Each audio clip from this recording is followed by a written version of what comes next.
The carriage rattled over frozen ruts as it climbed higher into the Scottish Highlands, and Lady Eleanor Ashworth pressed her gloved hand against the frosted window, watching England disappear behind her. 2 years of mourning, 2 years of whispered sympathies and pitying glances, 2 years of being called the widow who almost became a duchess. She was done with it. "My lady, are you certain about this journey?" Her lady's maid Ruth clutched the velvet seat as the carriage lurched over another stone. "Your father will be furious when he discovers—" "My father," Eleanor said quietly, her breath fogging the glass, "has spent the past 2 years arranging suitors as if Nathaniel's death were merely an inconvenience to be rectified." Ruth fell silent. They both knew it was true. Henry Ashworth, Marquis of Halewood, had never been a sentimental man. When his daughter's husband, Lord Nathaniel Greystone, Marquis of Greystone and heir to the Duke of Ravenshire, had succumbed to pneumonia in the damp winter of 1838, the Marquis had mourned for precisely 3 weeks. Then he had begun making inquiries. A young widow of good family and impeccable breeding, no children but still of childbearing age. A tragedy certainly, but also an opportunity. Eleanor had endured the parade of eligible gentlemen with the same brittle composure she had worn through her marriage. Polite smiles, appropriate conversation, and a heart locked away where no one could touch it. Not that Nathaniel had ever tried. Their marriage had been everything a society match should be, respectful, dignified, utterly devoid of passion. He had been kind in his distant way, and she had been dutiful in hers. When he died, she had wept not for the man she had lost, but for the life she had never truly lived. Now, as the carriage climbed into the mist-shrouded mountains, Eleanor felt something she hadn't felt in years. Hope. The landscape transformed around them. Rolling English countryside gave way to wild, windswept moors. Ancient forests clung to steep hillsides, their bare branches reaching toward the grey December sky like the fingers of sleeping giants. Locks appeared between the peaks, their surfaces dark and still as polished obsidian. "It's beautiful," Eleanor whispered. Ruth pulled her shawl tighter. "It's cold." But Eleanor barely felt the chill. She had spent 2 years suffocating in the overheated drawing rooms of Mayfair, drowning in the cloying scent of hothouse flowers and the weight of other people's expectations.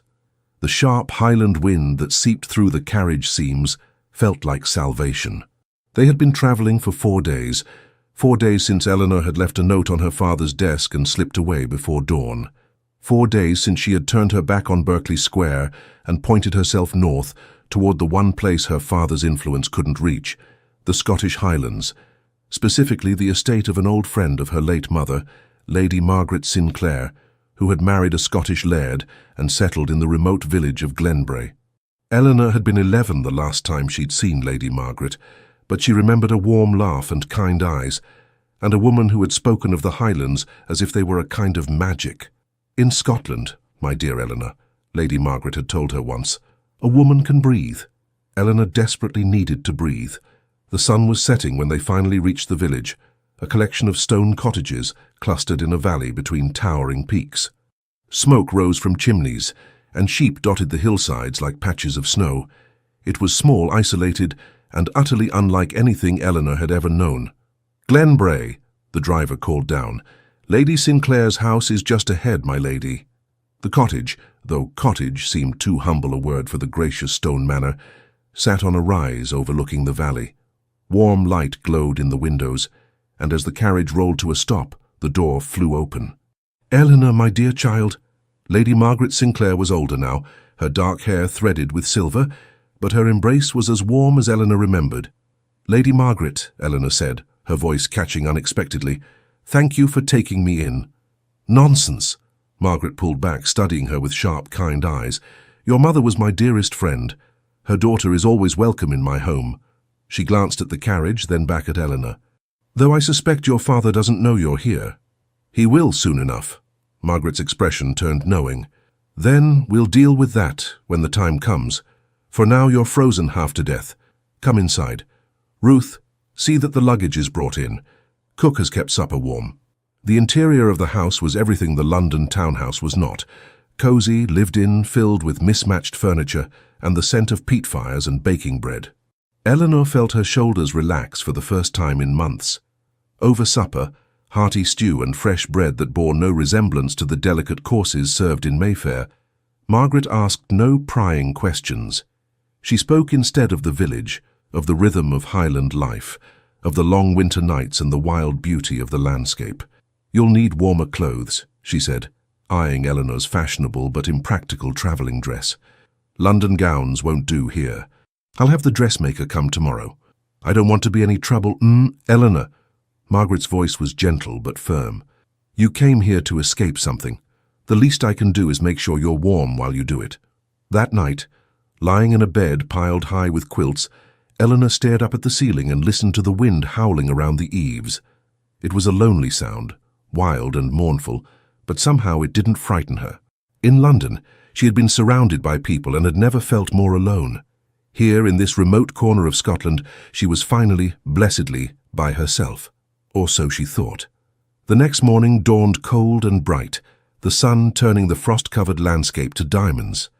Eleanor woke early, dressed in the warmest gown she had brought, and ventured outside before breakfast. The village was just beginning to stir. Smoke rose from chimneys, and somewhere in the distance she could hear the bleating of sheep. The air was so cold it hurt to breathe, but it was clean and sharp and alive. She walked along the narrow road that wound through the village, nodding to the few people she passed. They stared at her, not rudely but with open curiosity. A stranger, and an English one at that, was clearly an event in Glenbrae. At the edge of the village the road forked. One path led down into the valley. The other climbed steeply up the hillside, disappearing into the shadow of the mountains. Eleanor hesitated, then turned upward. The path was rough, little more than a sheep track, but she was determined. The higher she climbed, the more the village fell away below her, and the more the landscape opened up. Endless peaks and valleys, forests and lochs, stretching to the horizon. She stopped to catch her breath, her cheeks stinging from the cold, and that was when she saw it. A castle. It rose from the hillside like something out of a legend. Dark stone walls, towers that clawed at the sky, surrounded by ancient pines that seemed to guard it like sentinels. Even from a distance, it looked formidable, forbidding. "The Castle Glenbrae," a voice said behind her. Eleanor spun around. A man stood on the path below her, tall, broad-shouldered, dressed in a heavy wool coat and riding boots. His hair was black and slightly too long, curling at his collar. His face was all hard angles and sharp edges except for his eyes. His eyes were the color of a winter storm, grey-green, piercing and entirely focused on her. Eleanor's heart stuttered in her chest. "I'm sorry," she said, trying to regain her composure. "I didn't mean to trespass." "You're on the public path," the man said. His voice was low and rough, with the faintest trace of a Scottish burr. No trespassing involved. He moved closer, and Eleanor found herself taking an involuntary step back. Not from fear, though there was something undeniably dangerous about him, but from the sheer intensity of his presence. "You're the English lady staying with Margaret Sinclair," he said. It wasn't a question. "I am. Lady Eleanor Ashworth." His gaze swept over her, assessing. "You're a long way from London, Lady Eleanor." "That," she said, lifting her chin, "was rather the point." For a moment, something that might have been amusement flickered in those storm-colored eyes. Then his expression shuttered again. "Be careful on these paths," he said. "The weather changes quickly in the Highlands. You wouldn't want to be caught in a storm." He moved past her, his stride long and sure, and Eleanor watched him go, her pulse still racing. "Wait," she called after him. "What's your name?" He paused, glancing back over his shoulder. "Callum MacTavish," he said. "Duke of Glenbrae." And then he was gone, disappearing into the forest like a shadow, leaving Eleanor standing alone on the mountainside with her heart pounding and the cold wind stinging her cheeks. A duke, not just any duke. The Duke of Glenbrae, the man Margaret had mentioned in passing last night, the lord of these wild lands, the last of a proud Highland line, and the most dangerous-looking man Eleanor had ever seen. She walked back to the village in a daze, her mind full of storm-colored eyes and that low, rough voice. Be careful. But Eleanor had spent her entire life being careful, being proper, being exactly what everyone expected her to be. And where had it gotten her? When she returned to Margaret's house, she found her hostess in the parlour reading by the fire. "You've been walking," Margaret said, looking up with a smile. "Did you enjoy the view?" "I did." Eleanor hesitated, then added, "I met someone on the path. He said his name was Callum McTavish." Margaret's expression didn't change, but something flickered in her eyes. "Did he now?" "He said he was the Duke of Glenbray." "He is." Margaret set down her book. "What did you think of him?" Eleanor sat down slowly. "He seemed intense." Margaret laughed softly. "That's one word for it. Callum is, well, he's not like the gentleman you're accustomed to in London. He was raised in these mountains. His family has ruled this land for generations, long before there were dukes and duchesses. He's more Highland chieftain than English peer. He doesn't come to London. Rarely. And when he does, he causes quite a stir. The ladies find him fascinating, of course, all that dark brooding and barely civilized charm. But he makes the gentlemen nervous. He doesn't play by their rules." Eleanor found herself leaning forward. "What rules?" "Any of them." Margaret's smile turned wry. "He speaks his mind. He has no patience for social niceties, and he absolutely refuses to be managed by anyone, including his peers in Parliament. The last time he attended a ball in London, he scandalized half of Mayfair by telling Lord Pemberton that his opinion on Highland affairs was as useful as a parasol in a hurricane."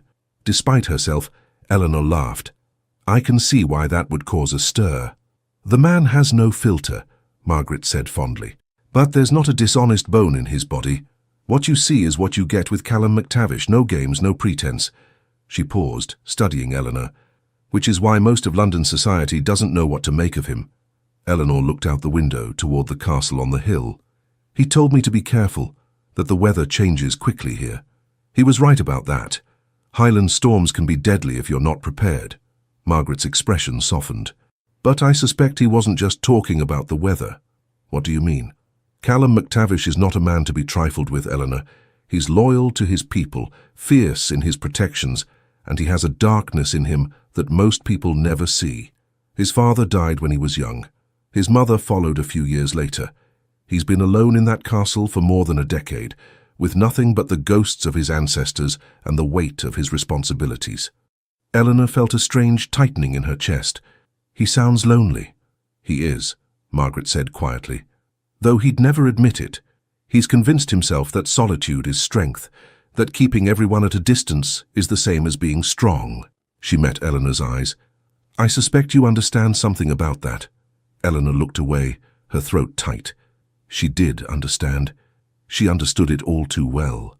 That night, she lay awake for a long time, listening to the wind and thinking about a man with storm-colored eyes who lived alone in a castle of stone. A man who had told her to be careful. A man who, she suspected, was far more dangerous than any Highland storm. 3 days passed before Eleanor saw Callum McTavish again. She spent the time settling into the rhythm of village life, helping Margaret with correspondence, walking the hills despite the cold, and slowly building a wardrobe of practical wool gowns that scandalized Ruth but kept Eleanor blissfully warm. She also spent far too much time staring up at the castle on the hill. It was impossible not to. Castle Glenbray dominated the landscape, dark and brooding against the winter sky. At night, she could sometimes see lights in the windows, flickering candles or firelight that made the ancient fortress seem almost alive. She wondered what he did up there, alone in that vast stone pile. She wondered why she cared. "You're thinking about him again," Margaret said one afternoon, catching Eleanor staring out the window. Eleanor felt her cheeks heat. "I don't know what you mean." "Of course you don't." Margaret's smile was insufferably knowing. "It has nothing to do with the fact that you've been watching that castle like it holds the secrets of the universe. I was merely admiring the architecture." Eleanor turned away from the window with as much dignity as she could muster. "Has he no family at all? No one in that castle but servants?" Margaret's expression sobered. "His mother died when he was 17. Consumption. His father had died 5 years before that, thrown from a horse during a hunt. Callum inherited the title at 12 years old, but he didn't truly take control until his mother was gone. Since then," she shrugged, "he keeps to himself. He manages his estates, looks after his tenants, and guards his solitude like a dragon guards gold. That's no way to live. Perhaps not, but it's the way he's chosen." That evening, Eleanor made a decision. She would accept Margaret's invitation to attend the village Christmas gathering the following night. It would be held in the local kirk, a small stone church at the edge of the village, and apparently everyone in Glenbrae would be there. Even the Duke? Eleanor asked, trying to sound casual. Margaret's eyes gleamed. Even the Duke. He may be a recluse, but he takes his responsibilities to his people seriously. He'll come, make an appearance, and likely leave early. But yes, he'll be there. Eleanor told herself she was simply curious. She told herself it had nothing to do with the fact that she couldn't stop thinking about storm-colored eyes and a voice that seemed to reach right through her carefully constructed defenses. She told herself a lot of things that night. None of them were true. The kirk was ablaze with candles when they arrived the next evening, and the sound of voices and laughter spilled out into the cold December night. The entire village seemed to be packed into the small space, families crowded onto wooden benches, children darting between the adults, and long tables laden with food and drink. Eleanor felt suddenly, acutely out of place. In London, she had always known exactly where she belonged, what to say, how to behave. Here, in this warm, chaotic gathering of people who had known each other their entire lives, she was an outsider. But Margaret took her arm firmly and steered her inside. "Come. I'll introduce you to everyone." The next hour passed in a blur of names and faces, weathered farmers, plump matrons, shy children, and sharp-eyed elders who studied Eleanor with open curiosity. They were kind, all of them, but there was a wariness too. She was English, after all, a stranger. And strangers were not common in Glenbrae. She was beginning to think that Callum McTavish had decided not to come when the room suddenly fell quiet. Eleanor turned toward the door and felt her breath catch. He stood in the entrance, tall and dark and utterly commanding. He wore no formal evening clothes, just a white shirt, a dark waistcoat, and a heavy wool coat that emphasized the breadth of his shoulders. His black hair was slightly windblown, and his eyes swept the room with the kind of assessing gaze that made every person straighten a little under his scrutiny. He was, Eleanor thought distantly, the most magnificent man she had ever seen. And then his gaze found hers, and the world seemed to narrow to just the two of them. For a heartbeat, neither of them moved. Then Callum inclined his head, just slightly, just enough to acknowledge her, and moved into the room. Immediately people surrounded him. Men clasped his hand or clapped him on the shoulder. Women smiled and murmured greetings. Children stared with wide eyes. He spoke to each of them, his expression softening in a way that transformed his harsh features into something almost gentle. He cared about these people, Eleanor realized. Truly cared. "He's a good lord," Margaret murmured beside her. "Whatever else he may be, he takes care of his own." Eleanor watched as Callum crouched down to speak to a small boy who had been tugging on his coat. The child said something that made Callum's mouth curve in a rare smile, and Eleanor felt something inside her chest shift and resettle. Dangerous, she reminded herself. This man was dangerous. Not in the way a footpad or a rakehell was dangerous, but dangerous in the way that mattered most. To her heart, her carefully constructed defenses, her determination to never, ever let anyone close enough to hurt her again. "Lady Eleanor." She jumped slightly and found Callum standing in front of her. Up close he was even more overwhelming, taller than she'd realized, with a presence that seemed to fill all the air around him. "Your Grace," she managed. His eyes were the exact color of the loch she'd seen that morning, grey-green and deep and utterly unfathomable. "Margaret tells me you've been walking the hills." "I have. They're beautiful." "They're dangerous," he corrected, "especially for someone unfamiliar with the terrain." Eleanor felt a flicker of irritation. "I'm perfectly capable of taking care of myself." "Are you?" There was no mockery in his tone, only genuine curiosity. "London is a long way from here, my lady. The rules are different in the Highlands." "Then perhaps," Eleanor said, meeting his gaze steadily, "you could teach me the rules." Something flickered in his eyes, surprise perhaps, or interest. "Why would you want to learn them?" "Because I'm tired of living by rules I never chose for myself." For a long moment he simply looked at her. Then slowly he nodded. "Tomorrow," he said. "If you want to see the Highlands, I'll show you." "Tomorrow," Eleanor agreed, her heart racing. He held her gaze for another heartbeat, then turned and moved away, drawn into conversation with an older man who wanted to discuss something about sheep and grazing rights. Margaret appeared at Eleanor's elbow. Well, well, that was interesting. What was? He never offers to show anyone the Highlands. He's far too protective of his privacy. Eleanor watched Callum across the room, the way he moved, the way people naturally deferred to him. Perhaps he's simply being courteous to a guest. Perhaps, Margaret said, in a tone that suggested she didn't believe that for a moment. Or perhaps you're the first person he's met in a very long time who looks at him like he's a man instead of a legend. Eleanor had no answer to that. She spent the rest of the evening trying not to watch Callum McTavish and failing miserably. He stayed for an hour, then slipped away as quietly as he'd arrived, disappearing into the night like smoke. That night, lying in her warm bed, Eleanor stared at the ceiling and wondered what she'd just agreed to. A ride through the Highlands with a man who made her heart race and her carefully constructed walls tremble. A man who seemed to see right through every defense she'd ever built. A man who was, she was beginning to suspect, exactly what she'd been searching for without even knowing it. Tomorrow, she thought. Tomorrow everything would change. She just didn't know how much. He arrived at Margaret's house just after dawn, riding a massive black horse that looked like it had stepped out of an ancient tale. Eleanor was waiting, dressed in her warmest riding habit, a dark green wool ensemble that Ruth had helped her modify for Highland weather. Callum dismounted in a single fluid motion and studied her. "You ride?" "Since I was 6, Eleanor said, lifting her chin. "I may be from London, Your Grace, but I'm not helpless." His mouth twitched. "I never said you were." He gestured to a second horse, a grey mare with kind eyes. "This is Misty. She knows these hills better than most people.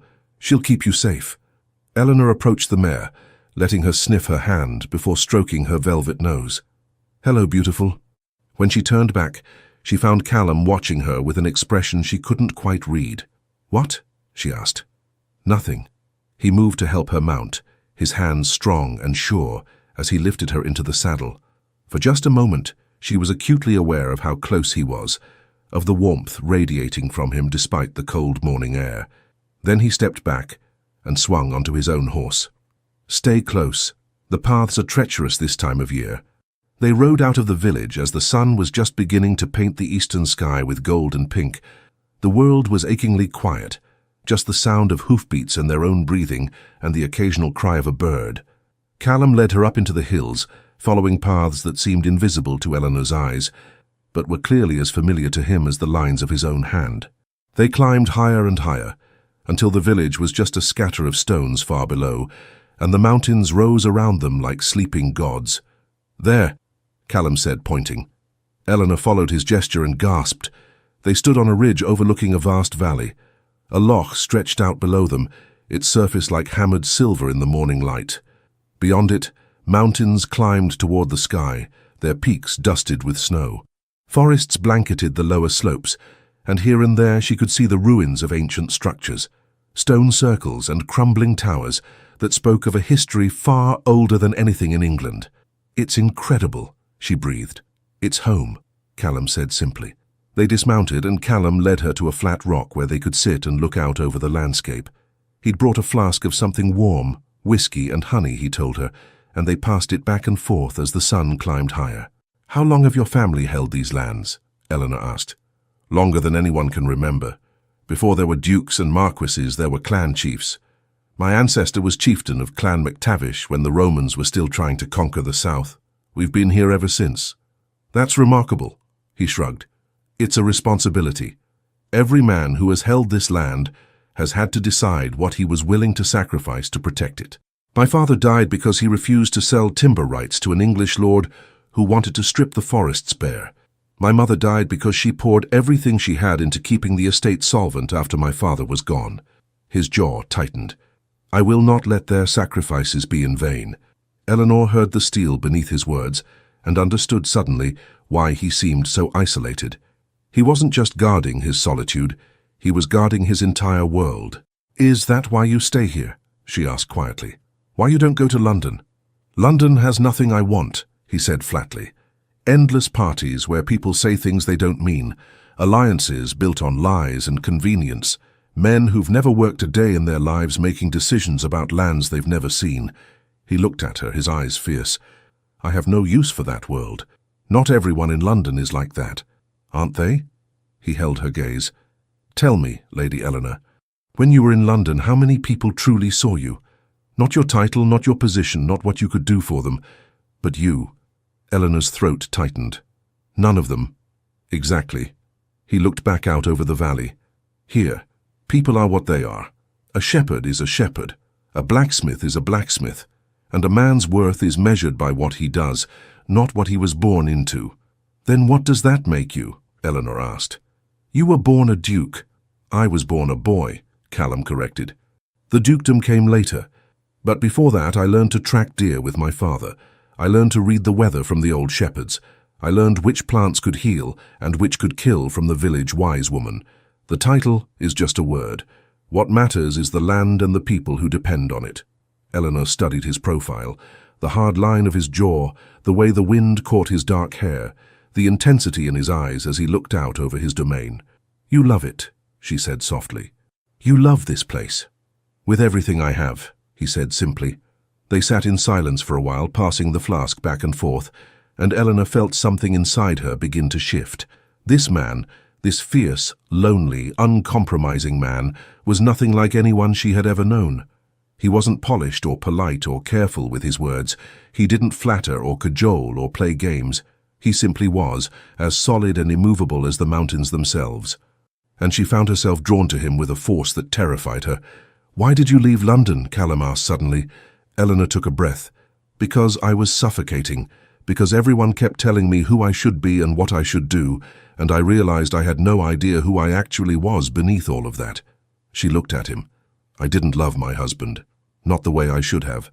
And when he died, I felt relief instead of grief. What kind of person does that make me? An honest one, Callum said without hesitation. Better that than spending your life pretending. London society wouldn't agree. London society, he said with a trace of contempt, cares more about appearances than truth. If you'd wept for a man you didn't love, they would have praised your devotion. If you'd remarried immediately, they would have called you heartless. You can't win that game, Eleanor. The only way to survive it is to stop playing. It was the first time he'd used her given name, and the sound of it on his lips sent a shiver down her spine. Is that what you did? She asked. Stopped playing? I never started. He looked at her, his eyes intense. I've always known who I am and where I belong. Not everyone has that certainty, but you... He reached out slowly, as if giving her time to pull away, and tucked a strand of hair behind her ear. His fingers were rough and warm against her skin. You're still looking for it, aren't you? That place where you belong. Eleanor couldn't breathe. His hand lingered near her cheek, and she found herself leaning into the warmth of his touch without conscious thought. Yes, she whispered. Then look, he said quietly. Really look. The answer might be closer than you think. For a moment, one perfect, crystalline moment, they simply existed in that space together. His hand against her face, her eyes locked with his. The vast highland wilderness spread out before them like a promise. Then Callum pulled back, standing abruptly. We should return. The weather's turning. Eleanor blinked, the spell broken. She looked up and saw that he was right. Clouds were building on the horizon, dark and ominous. They rode back to the village in silence, but it wasn't an awkward quiet. It was the silence of two people who had said too much and not enough all at once. When they reached Margaret's house, Callum helped Eleanor dismount. For just a moment his hands lingered at her waist, and she felt the warmth of him even through layers of wool. Thank you, she said softly, for showing me your home. Thank you, he replied just as quietly, for seeing it. He mounted his horse and rode away without another word, disappearing up the path toward his castle. Eleanor stood in the cold wind watching him go, and knew with absolute certainty that she was in terrible, terrible danger. Not from him, from herself, from the way her heart had leaped when he touched her, from the way she had wanted to close the distance between them and discover what his lips tasted like, from the realization that in just a few short days, this hard, fierce man had made her feel more alive than 2 years of marriage ever had. Well, Margaret said from the doorway, wrapped in a shawl. That looked intense. Eleanor turned to her, and Margaret's expression softened at whatever she saw in Eleanor's face. Oh, my dear, she said gently, you've gone and fallen for him, haven't you? That would be remarkably foolish of me, Eleanor said. Yes, Margaret agreed, it would be. But they both knew it was already too late. The letter arrived 3 days later. Eleanor was in Margaret's parlour, attempting to focus on a book and failing miserably, when Ruth brought in the post. One envelope bore her father's seal, the distinctive crest of the Marquis of Halewood pressed into dark blue wax. Her hands trembled slightly as she broke it open. Eleanor, your behaviour is beyond comprehension. To leave London without proper escort, without informing me of your destination, and to take refuge in that God-forsaken wilderness is an insult to your late husband's memory and a disgrace to our family name. I have made arrangements for your immediate return. Lord Pemberton has expressed continued interest in a courtship, and I will not have you jeopardize this opportunity with your irrational flight to Scotland. You will return to London within the fortnight. A carriage will be sent to collect you from that village. Glenbrae, I believe it's called. I expect no further argument on this matter. Your father, Henry Ashworth, Marquess of Halewood. Eleanor read the letter twice, each time feeling her chest tighten with a mixture of anger and something that felt terrifyingly like panic. Lord Pemberton, a widower of 53, with a reputation for propriety and a personality as dry as old parchment. Her father had been pushing the match since Nathaniel's death, convinced that a swift remarriage would erase the unfortunate interruption of her widowhood. The thought of returning to London, of submitting once again to her father's dictates and society's expectations, made her feel physically ill. Bad news? Margaret asked gently from across the room. Eleanor handed her the letter without a word. Margaret read it, her expression growing progressively more grim. When she finished, she set it down with care. What do you want to do? I don't know. Eleanor stood, pacing to the window. Outside, snow had begun to fall, soft, fat flakes that blurred the landscape into watercolour. I cannot marry Lord Pemberton. I won't. But my father, she pressed her hand against the cold glass. He controls everything. My inheritance from Nathaniel, what little independence I have. If I defy him openly, he could make my life unbearable. You're not a child, Eleanor. You're a widow with rights of your own. Legal rights, perhaps, but social rights, financial rights, those belong to my father until I remarry or reach 30. Eleanor turned back to Margaret. I have 3 more years of being under his control, 3 years of being pushed toward men I don't love, of being treated like a problem to be solved rather than a person. Margaret's expression was thoughtful. There is one solution. If you were to marry again, to someone of your own choosing, your father's control would end. I have no intention of marrying anyone, Eleanor said sharply. I've been married. I know what that means. Duty and obligation and slow suffocation. Not all marriages are like that. Eleanor thought of Callum's hand against her face, of his fierce eyes and fierce loyalty, of the way he'd looked at her as if she were something precious and dangerous all at once. No, she said quietly. I suppose not. She hadn't seen Callum since their ride through the hills. He'd sent no messages, made no attempt to call. It shouldn't have stung. She was nothing to him after all, just a curiosity, a brief distraction from his solitary life. But it did sting, more than she wanted to admit. That afternoon, despite the snow, Eleanor wrapped herself in her warmest cloak and walked into the village. She needed to think, needed to move, needed to do anything but sit in that parlour and contemplate the prison her life had become. The village was quiet, most people sensibly staying indoors. Eleanor walked past the kirk, past the blacksmith's forge, until she found herself once again on the path that led up toward Castle Glenbrae. She told herself she wasn't going to the castle. She told herself she was just walking. But her feet carried her upward anyway, through the falling snow until the castle loomed before her, massive and dark and somehow alive in the winter storm. She should turn back. She should... Eleanor! She spun around and found Callum standing behind her, materializing out of the snow like some spirit of the mountains. He wore no coat, just his shirt and waistcoat, and snowflakes caught in his dark hair. "What are you doing out here?" he demanded. "The storm's getting worse." "I needed to walk." His eyes narrowed. Something's happened. It wasn't a question. Somehow he just knew. "My father," Eleanor said, her voice rough. "He's demanding I return to London. He wants me to marry Lord Pemberton." Callum's expression darkened. "Do you want to marry him?" "No." Then don't. It's not that simple. It is exactly that simple, Callum said, his voice hard. You're a grown woman. You have a choice. Do I? Eleanor's control finally snapped. What choice do I have? Defy my father and be cut off from everything? Stay here and become a burden on Margaret? Go back to London and marry a man I don't love because it's expected of me? She felt hot tears sting her eyes and hated herself for it. I have been making the expected choice my entire life, and where has it gotten me? Alone, trapped, suffocating. Then stop making the expected choice, Callum said, stepping closer. Stop living for everyone else and start living for yourself. Easy for you to say. You're not a woman. You don't know what it's like to have every option, every freedom contingent on someone else's approval. You're right, he said quietly. I don't. But I know what it's like to be trapped by duty, to feel like your entire life isn't your own. The difference is I chose this. I chose my duty to this land and these people.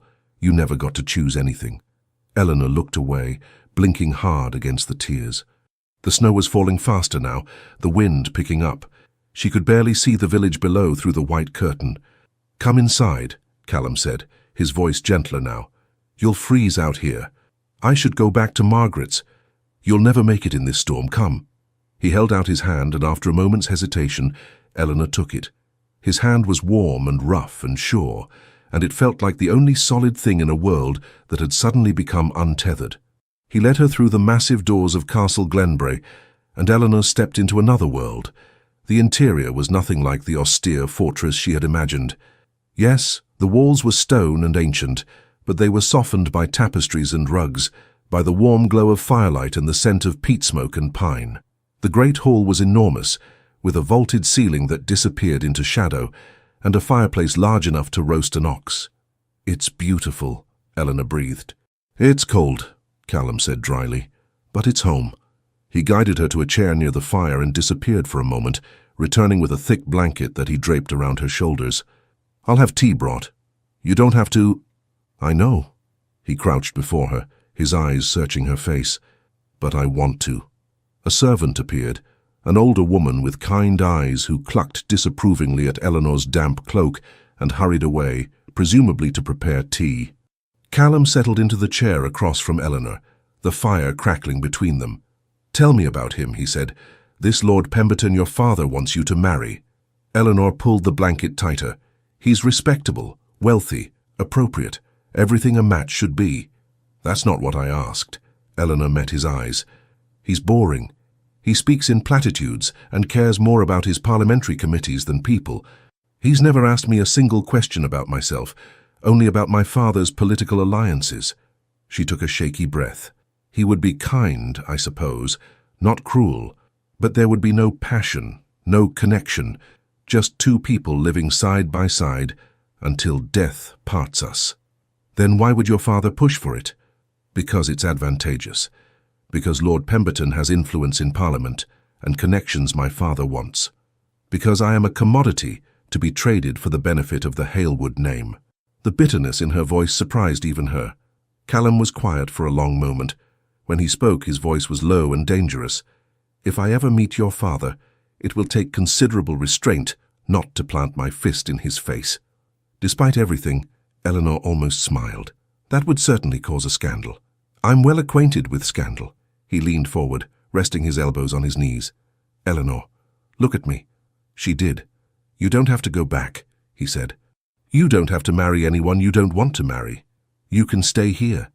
I can't impose on Margaret forever. I'm not talking about Margaret's house.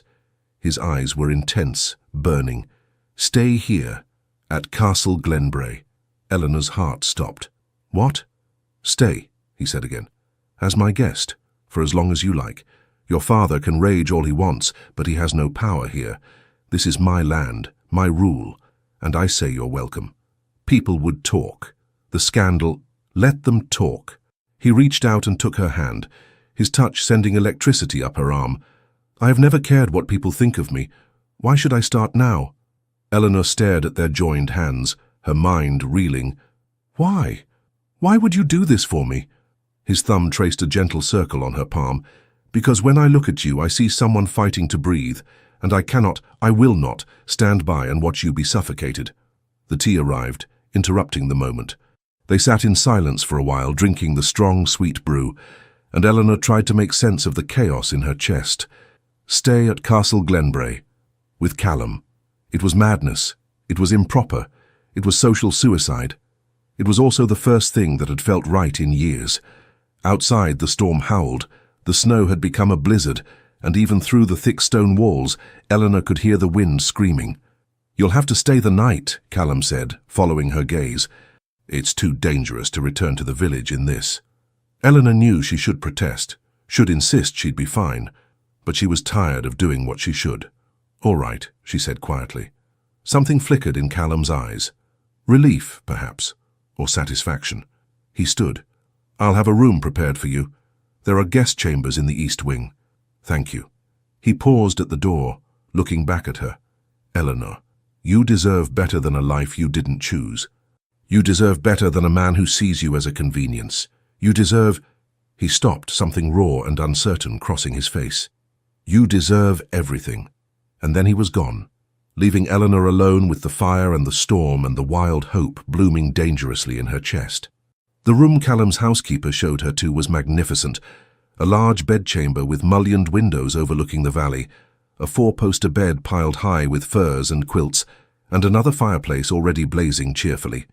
"The Duke said to provide anything you need, my lady," the housekeeper, Mrs. Fraser, said with a warm smile. "I've laid out a clean nightdress and robe.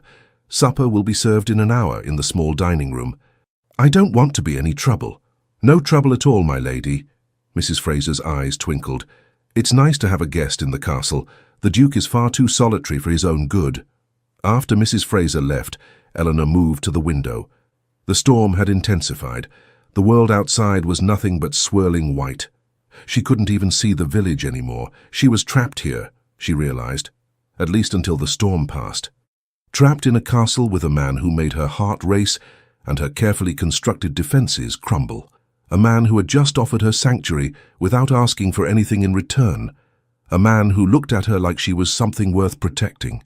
Eleanor pressed her hand against the cold glass and admitted the truth she'd been avoiding for days. She was falling for Callum McTavish. No, that wasn't quite right. She had already fallen. Supper was served in a small dining room that was much cozier than the Great Hall. A round table set for two, candles flickering in silver holders, and a meal that was simple but delicious. Roasted venison, root vegetables, fresh bread, and a wine that tasted of berries and smoke. Callum had changed into a clean shirt and a dark coat that emphasized his broad shoulders. His hair was damp, as if he'd recently washed, and Eleanor found herself staring at the way it curled slightly at his collar.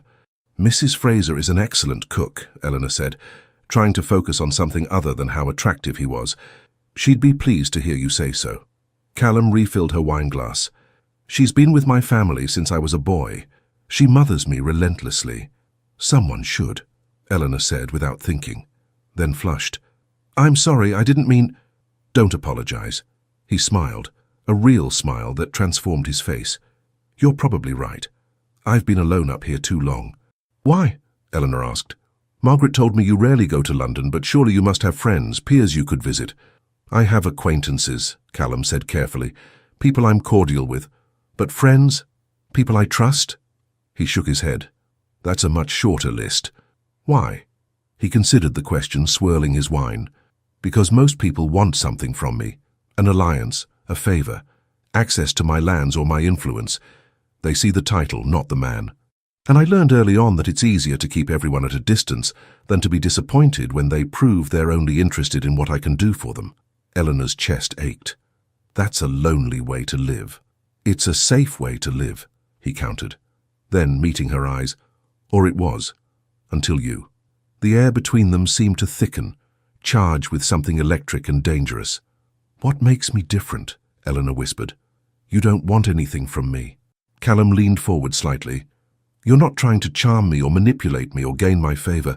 You're just yourself, honest, direct, unafraid to tell me when you disagree with me." His mouth curved. "It's refreshing. I argued with you the very first day we met." "I know." His eyes gleamed. "It's one of the things I liked about you immediately." Eleanor's pulse thundered in her ears. "What were the others?" Your courage. The way you looked at these mountains as if they were a gift instead of a wilderness. The way you saw the beauty in this place instead of just the isolation. He paused. The way you see me. How do I see you? Like I'm a man, he said quietly. Not a duke. Not a legend or a curiosity or a problem to be solved. Just a man. Eleanor couldn't breathe, couldn't look away. You are a man, she managed. A good one. Am I? There was something vulnerable in his expression now, something that made her want to reach across the table and take his hand. I've spent so long building these walls, Eleanor, so long telling myself I didn't need anyone, but then you appeared on that path looking lost and determined and absolutely fearless, and something in me just... He stopped, searching for words. Woke up. Callum. I know this is madness, he continued, his voice rough. I know you're here fleeing one unwanted match, and the last thing you need is another complication, but I can't... He broke off, running a hand through his hair in a gesture of frustration. I can't stop thinking about you, about the way you laughed when Misty tried to eat your glove, about how you looked standing on that ridge, with the whole world spread out before you, about how it felt to have you look at me like I wasn't some half-wild Highland duke, but just someone worth knowing. Eleanor's hands trembled as she set down her wineglass. You think this is one-sided? He looked up sharply. You think I haven't been lying awake at night thinking about you? Eleanor's voice shook. You think I didn't feel it too, that moment on the ridge? You think I don't know exactly how dangerous this is? She stood, her chair scraping against stone. I came to Scotland to escape, Callum, to find some kind of peace. Instead, I found you. And you're the least peaceful thing I've ever encountered. He was on his feet now, too, moving around the table toward her. Eleanor, I've been married, she said, backing away even as every cell in her body wanted to move closer. I know what it means to be bound to someone. I know what it's like to wake up every day and realize you're trapped in a life you never wanted. I swore I would never do that again. Never let anyone have that kind of power over me. I'm not asking for power over you, Callum said, still advancing. I'm not asking for anything. Aren't you? Eleanor's back hit the wall. Because it feels like you're asking for everything. He stopped an arm's length away, his eyes stormy and intense. What if I am? Eleanor's breath caught. Then I'd have to be mad to give it to you. Are you? His voice dropped to a rough whisper. Mad? She looked up at him, at this fierce, lonely, impossible man who had somehow slipped past every defense she'd ever built. Yes, she whispered. I must be. And then she reached up, tangled her fingers in his hair, and pulled his mouth down to hers. The kiss was nothing like the chaste pecks she'd exchanged with Nathaniel. This was heat and hunger, and 2 years of pent-up longing exploding into flame. Callum made a sound low in his throat and hauled her against him, one hand cupping the back of her head, the other spanning her waist. He kissed her like a man starving, like she was air and he'd been drowning, and Eleanor gave back everything he offered and more. She'd been so cold for so long, frozen in the prison of propriety and expectation, and now she was burning. When they finally broke apart, both breathing hard, Callum rested his forehead against hers. Eleanor, he said roughly, we should stop. Why? Because you deserve better than this. Better than a stolen kiss in a drafty castle with a man who has no right to touch you. Eleanor pulled back enough to meet his eyes. What if I don't want better? What if I just want this? Want you? His jaw tightened. You're vulnerable right now. Frightened. I won't take advantage. I'm not vulnerable, Eleanor said fiercely. I'm angry. I'm tired. I'm done with letting other people tell me what I should want and who I should be. And right now, in this moment, I want you. She laid her palm against his chest, feeling his heart thundering beneath her fingers. Unless you don't want me. Don't want you. He laughed, a harsh, broken sound. Eleanor, I've wanted you from the moment you told me you were perfectly capable of taking care of yourself. I've wanted you every moment since. But wanting isn't enough.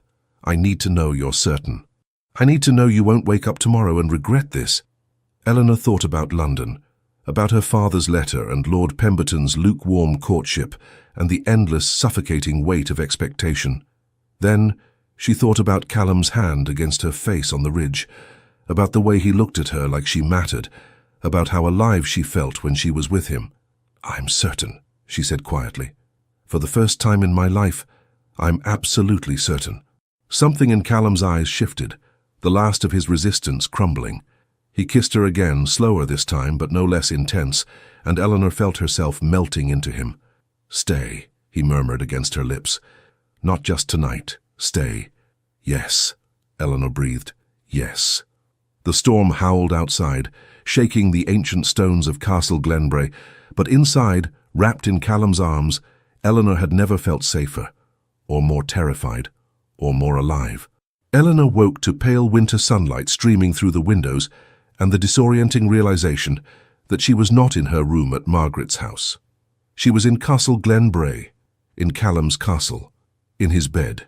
Memory flooded back, the kiss, the desperate need, the way he'd carried her up the stone stairs to his chambers as if she weighed nothing, the way he'd loved her with a fierce tenderness that had shattered every remaining piece of her careful control, the way she'd given him everything and felt not diminished but whole.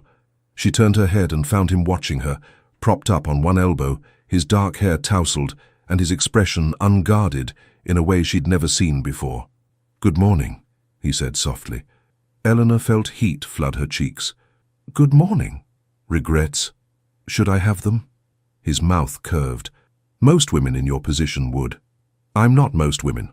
"No," he agreed, reaching out to trace the line of her jaw with one finger. "You're not." They lay there in comfortable silence for a moment, and Eleanor tried to reconcile the magnitude of what she'd done. She'd spent the night in the Duke of Glenbrae's bed. She'd given herself to a man she'd known for barely 2 weeks, and she didn't regret a single moment of it. "The storm's past," Callum said, glancing toward the window. "The path to the village will be clear by midday." "Oh," Eleanor felt an unexpected pang of disappointment. "Then I should return to Margaret's." "You should," he paused, "but you don't have to." Eleanor sat up, pulling the sheet around herself. Through the window she could see the valley spread out below, snow-covered and pristine in the morning light, beautiful and wild and utterly foreign to everything she'd known in London. "Callum," she said carefully, "last night was extraordinary, but we both know it can't happen again." "Why not?" "Because I'm a widow. Because you're a duke. Because if anyone found out I'd spent the night here, the scandal would destroy whatever reputation I have left. I don't care about scandal, but I do." Eleanor turned to face him. "Or rather, I care about my choices. If I stay here, if we continue this, it has to be because I choose it.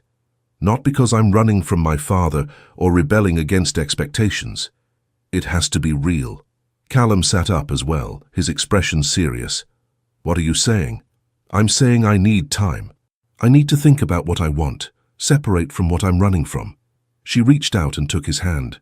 "What happened between us last night was real, but I need to make sure it's not just desperation." He was quiet for a long moment, his thumb tracing circles on her palm. "I understand. Do you?" "Yes." He met her eyes. "Because I need to be certain too. I've spent years keeping everyone at a distance. Letting you in, really letting you in, terrifies me. I need to know if what I feel is real or if I'm just lonely." Eleanor felt tears sting her eyes. "You're a good man, Callum McTavish. So you keep telling me." He leaned forward and kissed her forehead gently. "Take your time, think, and whatever you decide, I'll accept it. Even if I choose to leave." His jaw tightened. Even then.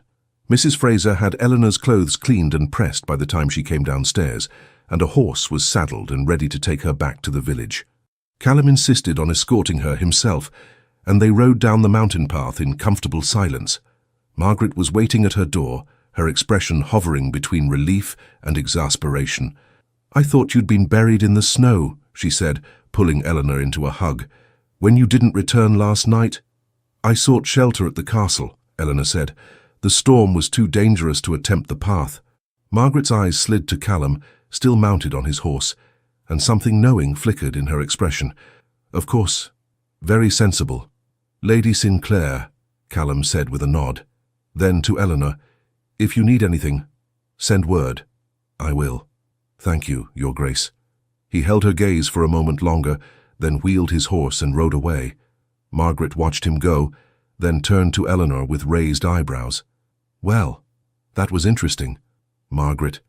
Inside, now. And don't even think about claiming nothing happened, because your face is telling me everything I need to know. Over tea in the parlour, Eleanor told Margaret everything. The letter from her father, the conversation at the castle, the kiss, the night. To her credit, Margaret didn't look shocked. She simply listened, occasionally refilling Eleanor's teacup until the story was finished. "So," Margaret said finally, "you've fallen in love with the Duke of Glenbray." "I don't know if it's love," Eleanor protested weakly. "Eleanor, I've known Callum McTavish since he was a boy. I've never seen him look at anyone the way he looks at you. And you—" She smiled gently. "You're glowing." Eleanor looked down at her teacup. "It's too fast. Too complicated.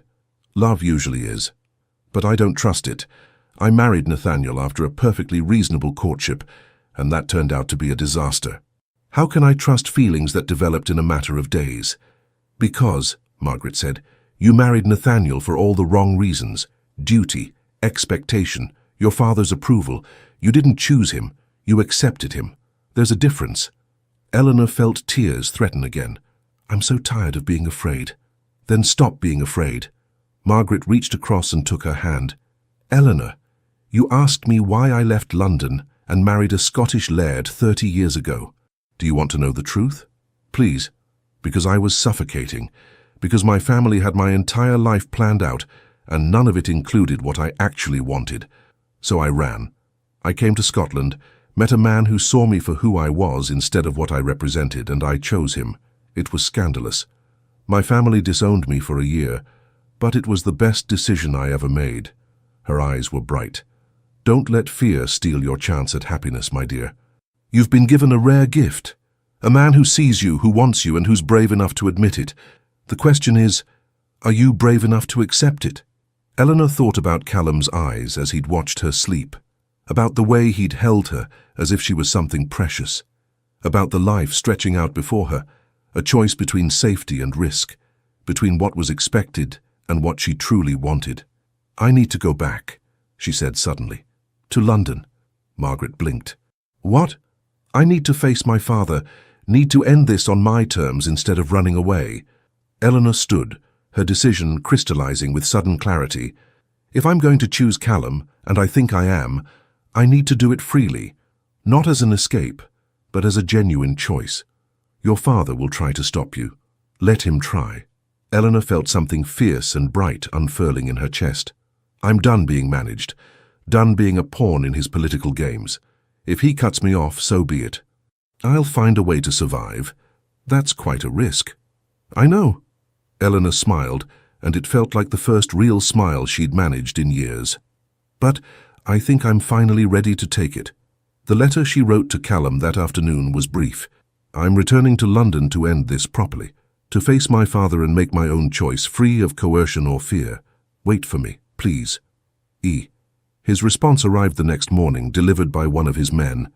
"I'll wait as long as it takes. C." Eleanor left for London 2 days later. The journey south felt endless, each mile stretching out as she rehearsed what she would say to her father, how she would stand firm against his inevitable fury. She arrived at the Halewood townhouse in Berkeley Square just as dusk was falling. The butler's eyes widened at the sight of her, but he ushered her inside without comment. Her father was in his study, as she'd known he would be.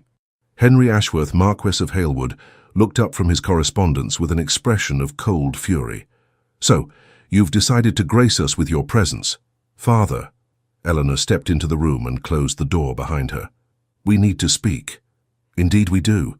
Your behavior has been unconscionable, Eleanor. To flee to Scotland like a common—" "I'm not going to marry Lord Pemberton," Eleanor said clearly. Her father's face reddened. "How you will do as you're told—" "No," Eleanor interrupted, her voice steady. "I won't. I'm done being told what to do, Father. Done being treated like a commodity to be traded for political advantage. I'm a widow, I have rights, and I'm exercising them." "Rights?" Her father stood, his chair scraping against the floor. "You have no rights beyond what I allow you. I control your inheritance from Greystone. I control your social standing. Cross me, and you'll have nothing." Eleanor felt her heart pounding, but she kept her voice level. "Then I'll have nothing, but I'll have my freedom." "Freedom?" He spat the word like a curse. "Freedom to what? Become a spinster? Live on charity? You're not thinking clearly, Eleanor. This Scottish air has addled your mind. No, Eleanor said quietly. It's cleared my mind. For the first time in my life, I can see exactly what I want. Her father's eyes narrowed. And what is that? To make my own choices. To live my own life. And, she took a breath, to marry a man I actually love. Love. Her father's lip curled. Love is irrelevant. Marriage is about alliance. About... He stopped, his expression sharpening. Who is he? This man you claim to love? Eleanor lifted her chin. Callum MacTavish, Duke of Glenbrae. For a moment her father simply stared at her. Then he laughed, a harsh, bitter sound. The Highland Duke? That half-wild Scotsman who refuses to play by civilized rules? You cannot be serious. I'm entirely serious. He has no interest in London society, no political influence. What could he possibly offer you that Lord Pemberton cannot? Honesty, Eleanor said. Respect. A life where I'm valued as a person, not as a pawn.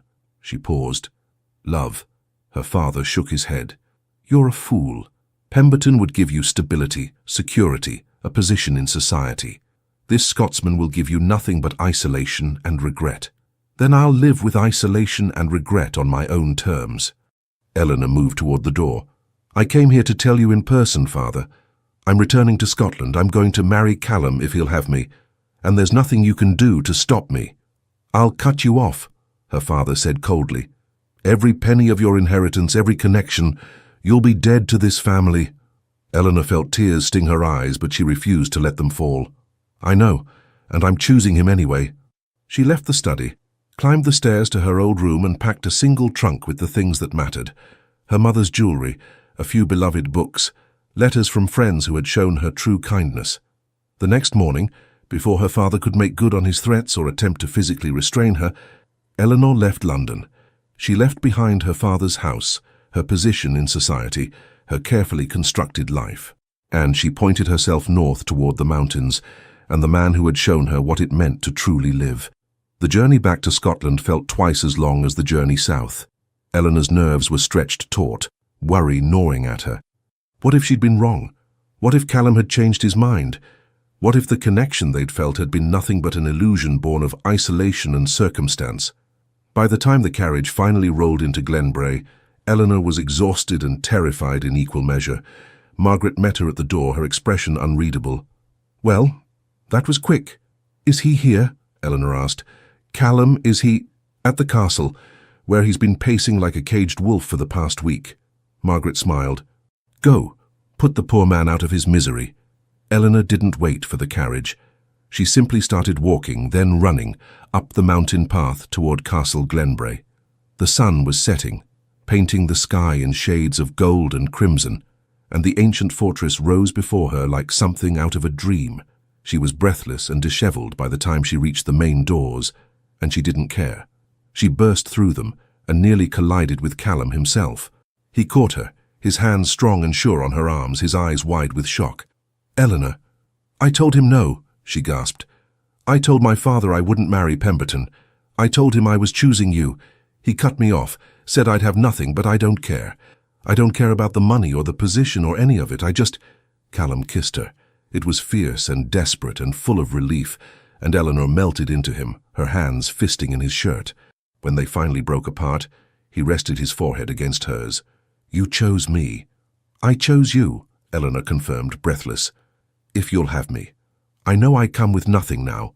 No dowry, no connections, no... You come with everything I want, Callum interrupted. Eleanor Ashworth, you are brave and fierce and stubborn and absolutely magnificent. I don't care about your dowry or your connections. I care about you. I love you, Eleanor whispered. I know it's fast and probably mad, but I love you. His eyes blazed. I love you too. From the moment you looked at me on that path and told me you were perfectly capable of taking care of yourself, I was lost. Then marry me, Eleanor said. Not because it's sensible or advantageous or proper, but because you want to, because we choose each other. Yes, Callum said roughly. Yes, 1,000 times yes. He kissed her again, and Eleanor felt something inside her chest unfurl and bloom, something that felt like joy, like freedom, like coming home to a place she'd never known she was searching for. When they finally pulled apart, Callum kept her wrapped in his arms. "Your father may have cut you off, but you're not penniless. I have more than enough for both of us, and once we're married, you'll be the Duchess of Glenbrae. That comes with its own resources." "I don't care about being a duchess," Eleanor said honestly. "I just want to be with you." "You'll have both." He smiled, and it transformed his face. "We'll marry here, in the village kirk, surrounded by these mountains and these people. And then—" his expression turned wicked. "Then I'm keeping you in this castle for at least a month, possibly longer." Eleanor laughed, feeling lighter than she had in years. "Scandalous. I'm a scandalous man." He swept her up into his arms, making her squeal with surprise. "And you, Lady Eleanor Ashworth, are about to become a scandalous woman." "I can live with that," Eleanor said, wrapping her arms around his neck. And she could. She truly could. 1 year later.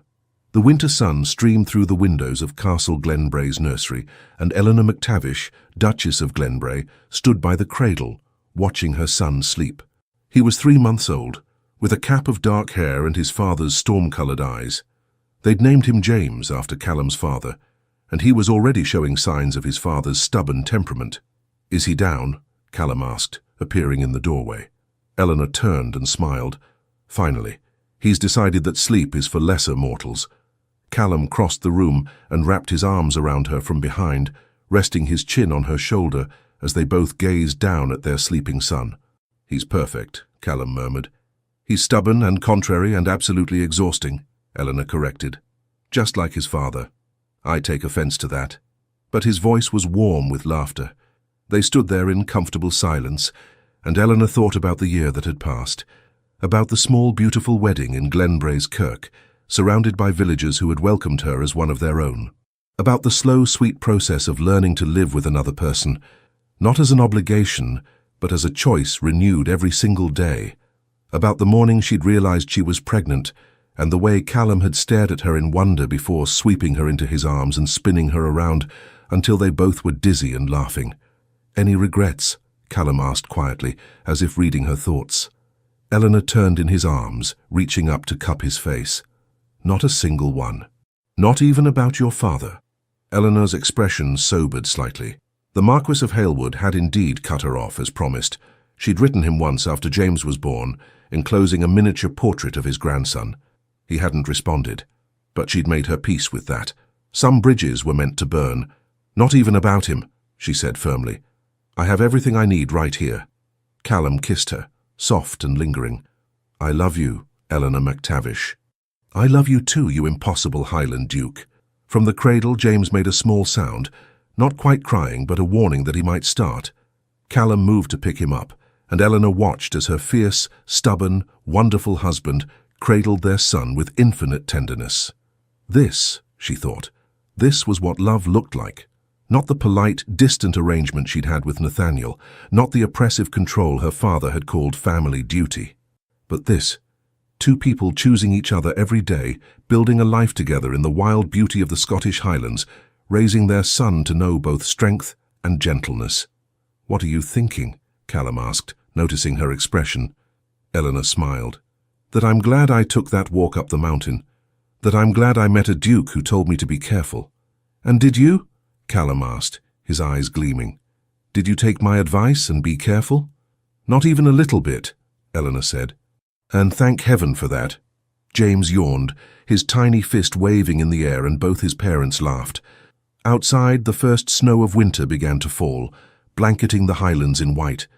But inside Castle Glenbrae, wrapped in the warmth of love and family and home, Eleanor had never felt safer, or freer, or more completely, utterly alive. She had fled London seeking peace, and found instead passion, purpose, and a love that defied every convention. And she would choose it, choose him, every single day for the rest of her life. The end. Dear listener, you know what strikes me most about Eleanor's story? It's not the castle, the duke, or even the love itself. It's the quiet rebellion of a woman who finally said, "Enough." And if you're here listening to this story at this hour, after the kind of day you've had, after the years you've already lived, I see you. You didn't arrive at this moment by accident. You've survived things that would have broken others. You've buried people you loved. You've weathered losses that no one else fully understands. You've smiled through pain, held families together with sheer will, and kept going when giving up seemed like the easier choice. You are not fragile, you are forged steel. Eleanor had to travel to the edge of Scotland to remember she was allowed to feel alive. But you? You already know something she was just learning. Survival itself is a form of strength that deserves to be honored. This isn't about finding someone to complete you. You're not incomplete. This isn't about romance saving you. You've already saved yourself 100 times over. This is about something simpler and more profound. You still get to want things. Joy, peace, a morning without dread, a night without worry. The audacity to feel sunlight on your face and think, I'm glad I'm still here. The world will tell you it's too late for new chapters, that your best years are behind you, that you should be grateful for what you have and stop reaching for more. The world is wrong. Every person who listens to these stories is living proof that the human spirit doesn't retire, that hearts don't expire, that wisdom earned through decades of living is not a consolation prize. It's a crown. Eleanor chose the mountain, but you've already climbed mountains no one else can see. You've already been brave in ways that never make headlines. You've already loved, endured, and persevered through chapters that would fill a dozen novels. You are the story. You are the legend. Sleep well tonight, not because everything is solved, but because you've earned this peace. You've earned this rest. You've earned the quiet dignity of knowing you've done enough. And when morning comes, not if but when, you'll rise again as you always have, carrying a strength that younger generations are still learning to recognize. Thank you for being here. Thank you for listening. Thank you for still believing that stories matter. You are proof that they do. With deep respect and admiration, the legends of the Fall team. Thank you for staying with us until the very end of this story. From the bottom of our hearts, thank you for watching, liking, subscribing, and commenting.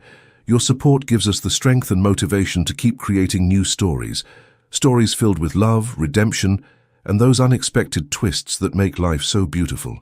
If you haven't already, please comment, subscribe, leave us a like, and share this video with someone who could use a story that warms the soul.